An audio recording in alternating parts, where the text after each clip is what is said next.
Halo sahabat Ilyaswan, berjumpa kembali di channel YouTube Novel Ilyaswan. Kita lanjutkan membaca novel Keluargamu Bukan Keluargaku, bab 21, POV Novel.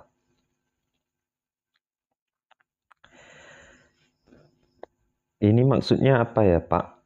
Tanyaku dengan suara gagap pada Pak Reno. Jujur saja, hatiku sekarang semakin tidak karuan. Aku bertanya dengan nada hati-hati. Aku tidak ingin menambah masalah lagi. Saya sengaja tidak mentransfer gaji kamu lewat rekening, karena ini masih pertengahan bulan. Ini gaji selama setengah bulan kamu menjabat sebagai manajer bagian pemasaran. Setelah ini jabatan kamu saya turunkan menjadi kepala gudang. Jadi kamu tidak harus lagi masuk ke kantor. Kamu tinggal ke gudang saja untuk mengecek semuanya. Dan juga...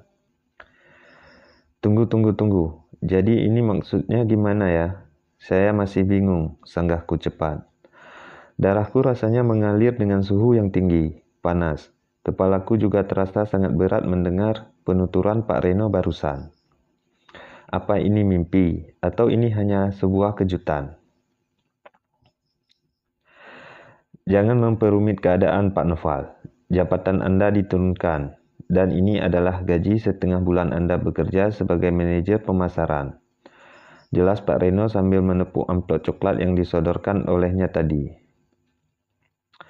Mataku membulat sempurna mendengar penuturan Pak Reno barusan. Jujur, aku syok dan sangat tertekan. Tiba-tiba saja aku merasa oksigen di dalam ruangan ini menghilang. Aku sulit untuk bernafas. Jadi maksudnya jabatan saya diturunkan dari manajer pemasaran jadi kepala gudang? Tanyaku sekali lagi untuk memastikan. Aku sangat berharap jika telingaku salah dengar. Iya, Pak Noval, betul. Jawab Pak Reno mantap tanpa sedikit pun rasa penyesalan tampak di wajahnya. Untuk sesaat aku terdiam. Aku tidak tahu harus berbicara apa lagi. Kakiku terasa lemas tak bertulang. Jika aku turun jabatan, itu artinya gajiku juga akan turun. Tidak sama lagi seperti dulu. Bagaimana caranya aku membayar cicilan rumah yang sudah aku gadaikan di bank? Cicilannya saja hampir separuh gajiku kemarin. Jika aku turun jabatan, itu artinya aku harus rela kehilangan rumah yang selama ini aku tempati. Tidak, ini tidak mungkin. Aku pasti sedang bermimpi.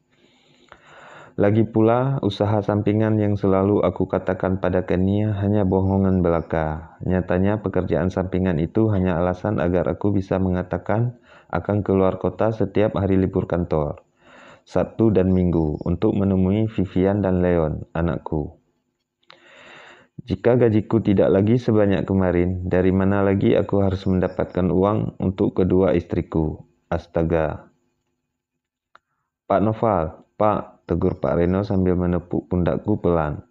Membuatku terkejut dari bayangan hidup yang akan aku lalui setelahnya.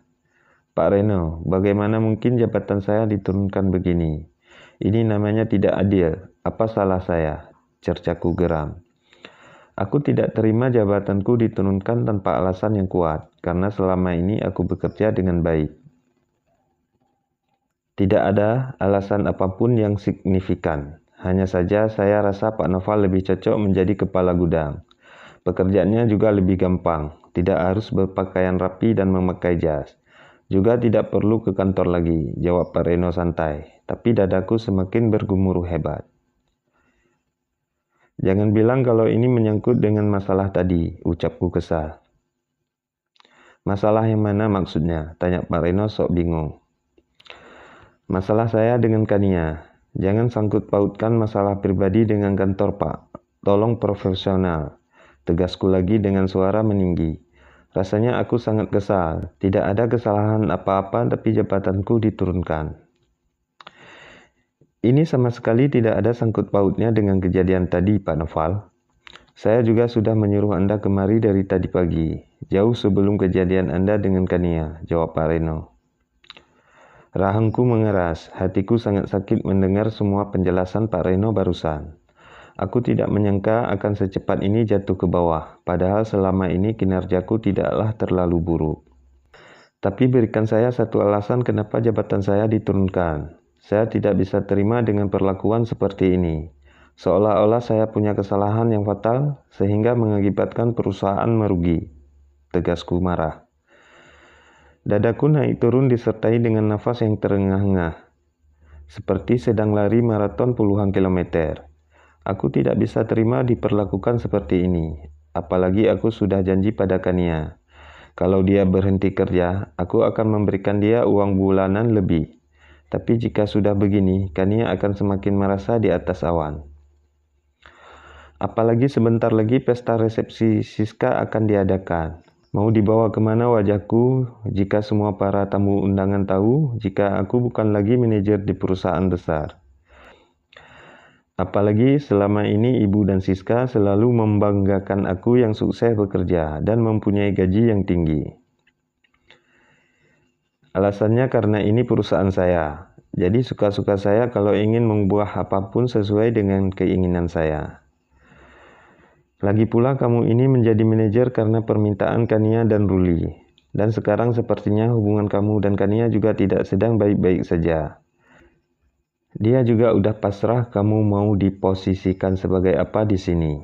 Jadi kamu jangan pikir semua kesuksesan yang kamu miliki sekarang itu hasil kerja keras kamu sendiri. Terangnya dengan wajah memerah.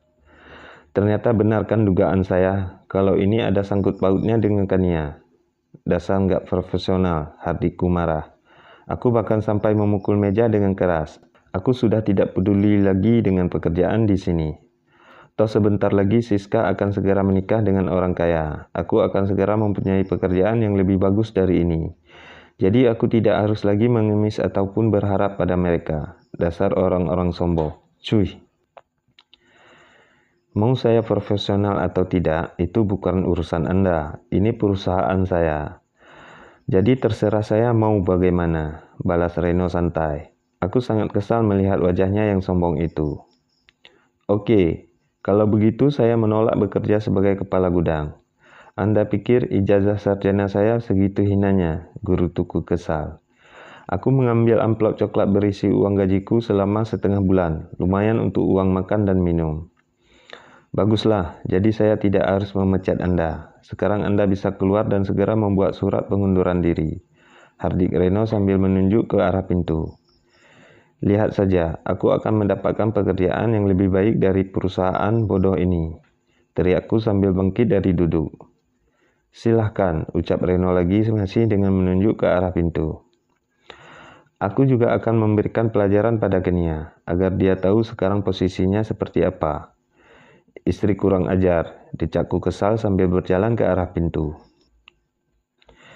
Baru akan keluar dari ruangan itu, tiba-tiba Reno menarik bajuku dari belakang dan membalikkan tubuhku, menghadap ke arahnya. Aku yang terkejut hanya bisa pasrah saat dia memegang kerah bajuku dengan kasar.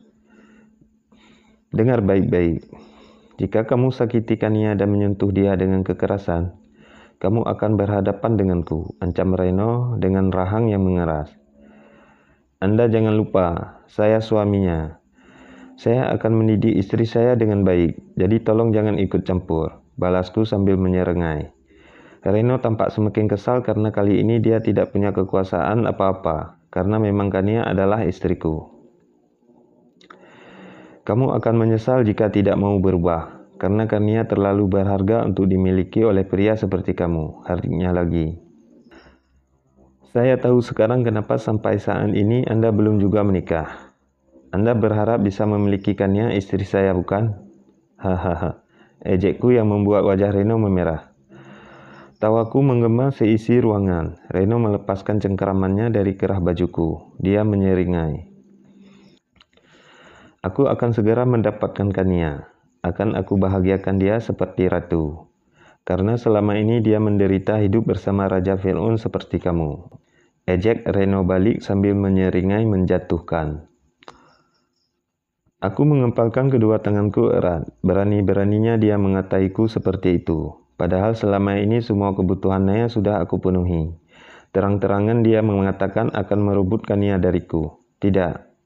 Aku tidak akan membiarkan ini semua terjadi. Kania hanya milikku. Milikku. Mau jadi anak laki-laki perebut istri orang Anda, ha? ucapku gerang sambil melayangkan satu tonjokan di wajah yang engkuh itu. Sebenarnya sudah sejak lama aku mengetahui jika Reno menyukai Kania. Bahkan jauh sebelum aku menjadi pacar Kania. Hanya saja selama ini aku diam saja, karena Reno masih bisa menjaga perasaannya itu. Tapi sekarang aku tidak akan tinggal diam. Kania tidak boleh lepas dari genggaman tanganku. Reno terlihat meringis ketika menerima tonjokan dariku, tapi dia sama sekali tidak membalasnya. Dia malah menyeringai seperti orang gila.